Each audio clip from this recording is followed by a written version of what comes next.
All of the free agent goings on and trades we've been talking about the last couple of days can be made official as of now, 4 o'clock on Wednesday. Special show lined up for you. A little later in the show, Lance Risen will join us. We'll take a film breakdown, video analysis of Jerry Jeudy, what he brings to the offense. Going to talk plenty about the new coaching staff on the offensive side of the football, how motion might be included in this new made offense with Andy Dickerson, offensive line coach. We will also hear from some folks in Buffalo about Ken Dorsey, what his strengths are and what he might be bringing to the table. First, let's recap what's gone on in the Browns offseason. So these are the free agent and trade acquisitions that have gone on the last couple of days. Jerry Jeudy, he is in the final year of a rookie extension of his contract, $12.9 million. Jordan Hicks, 2 years, $8 million. Naheem Himes, 1 year, $3.5 million. Jameis Winston, 1 year, up to, and that's important, up to $8.7 million.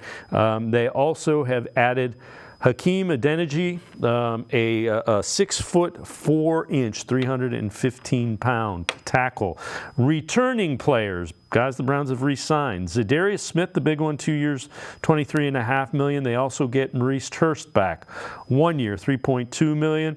Shelby Harris back, 2 years, $9 million. They also re-sign guard Michael Dunn. Has had some production when he has been put in. Now, players that have left the Browns via free agency. Anthony Walker, the linebacker, going to the Dolphins. Sione Takitaki, another linebacker, going to the Patriots. Mike Ford, special teams ace DB, going to the Texans. And Jordan Elliott, defensive tackle, headed to the 49ers.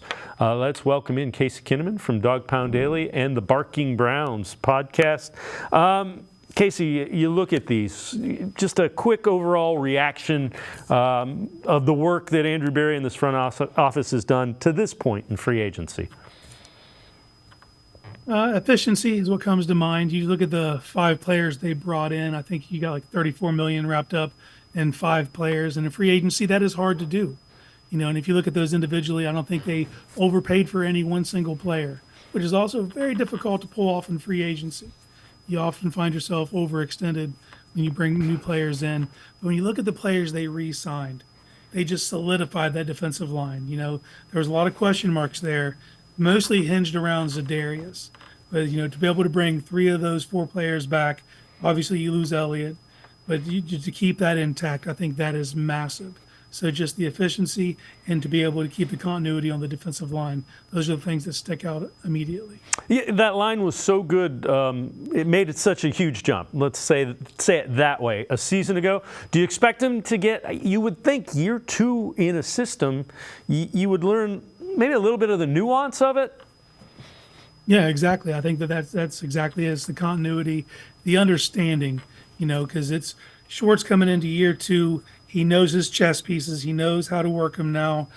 Some of it will hinge around, health and stuff with like Mo Hurst, because he was obviously injured towards the end of the year. But he was a highly efficient player. And to understand like when to turn that on, when to set him loose, to get that push up the middle, when to spell Za'Darius and Miles to keep them fresh. I think that all comes along with it. And just getting better as a group. Feeding off each other, just growing together. I think you're going to see that in year 2.